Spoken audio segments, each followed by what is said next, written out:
பெற்ற முதலீட்டு ஆலோசனை நிறுவனம். ஒவ்வொரு காலகட்டத்திலும் அந்தந்த பொருளாதாரத்திற்கு ஏற்ற சொத்துக்களை வைத்திருப்பவர்கள்தான் பொருளாதாரத்தில் வெற்றியடைந்தவர்கள். விவசாய காலகட்டத்தில் நிலம் மற்றும் கால்நடைகள்தான் சொத்து. தொழிற்புரட்சி காலகட்டத்தில் நிலமனைகள்தான் சொத்து. இன்றைய முதலாளித்துவ சுதந்திர பொருளாதாரத்தில் பங்குகள்தான் சொத்துக்கள். பங்குகளில் நீண்ட கால நோக்கில் முதலீடு செய்தால் பங்குகள் என்பது மிகப்பெரிய சொத்துக்களாக உருவெடுக்கிறது என்பது வரலாறு. இரண்டாம் உலகப் போருக்கு பின் உருவான அமெரிக்க பிசினஸ் டெயில்விண்ட் வாரன் பஃபெட் போன்ற முதலீட்டு ஜாம்பவான்களை உருவாக்கியது. 1990 தனியார் மயத்திற்கு பின் இந்தியாவில் ராகேஷ் ஜுன்ஜுன்வாலா போன்ற பெரும் முதலீட்டாளர்கள் உருவானார்கள். வரும் காலத்திலும் இந்த வரலாறு தொடரவே செய்யும். கடந்த 10 வருடங்களை விட அடுத்த 10 வருடங்களில் இந்திய சந்தைகள் சிறப்பாக செயல்படும் என அனைவரும் நம்பிக்கை கொள்ள காரணம் மேக்ரோ எக்கனாமிக் ஃபேக்டர். 2 வருடமாக சந்தைகள் தேங்கி நிற்க காரணமாக இருந்த பணவீக்கம் தற்போது கட்டுப்பாட்டில் உள்ளது. வட்டி விகிதம் இந்த வருடம் குறைய தொடங்கலாம் என பல நாடுகளின் மைய வங்கிகள் அறிவித்துள்ளன.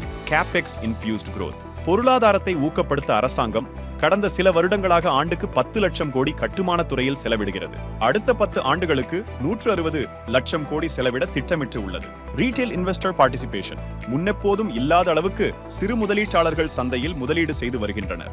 2019ஆம் ஆண்டு 3.5 கோடியாக இருந்த சிறு முதலீட்டாளர்கள் எண்ணிக்கை இன்று கிட்டத்தட்ட 15 கோடி. FII இன்ஃப்ளோ அந்நிய நேரடி முதலீட்டாளர்கள் இந்திய சந்தையில் தொடர்ந்து முதலீடு செய்து வருகிறார்கள். சில துறைகள் அடுத்த 10 வருடங்களில் சன்ஷைன் செக்டர்ஸாக செயல்படும் என எதிர்பார்க்கப்படுகிறது. Power, small finance bank, infrastructure sector, semiconductor, IT இது பெரிய துறை என்றாலும் அதில் முக்கிய செக்டர்ஸ் சிறப்பாக செயல்படும். ஆர்டிஃபிஷியல் இன்டெலிஜென்ஸ் மற்றும் ML, cyber security, IoT, robotics, drone technology போன்றவை சிறப்பாக செயல்படும் என எதிர்பார்க்கலாம். எந்தெந்த துறையில் எந்தெந்த பங்குகளில் எப்படி எவ்வளவு முதலீடு செய்ய வேண்டும், எவ்வளவு வெயிட்டேஜ் இருக்க வேண்டும், வெயிட்டேஜ் எப்பொழுது மாற்றியமைக்க வேண்டும், போர்ட்ஃபோலியோ உருவாக்கி நிர்வகிப்பது எப்படி, நீண்ட கால முதலீட்டு நோக்கில் சந்தை சூழ்நிலைக்கு ஏற்றவாறு ரிஸ்க் மேனேஜ் செய்வது எப்படி போன்ற நீண்ட கால முதலீட்டு சேவையை எங்கள் நிறுவனம் வழங்கி வருகிறது.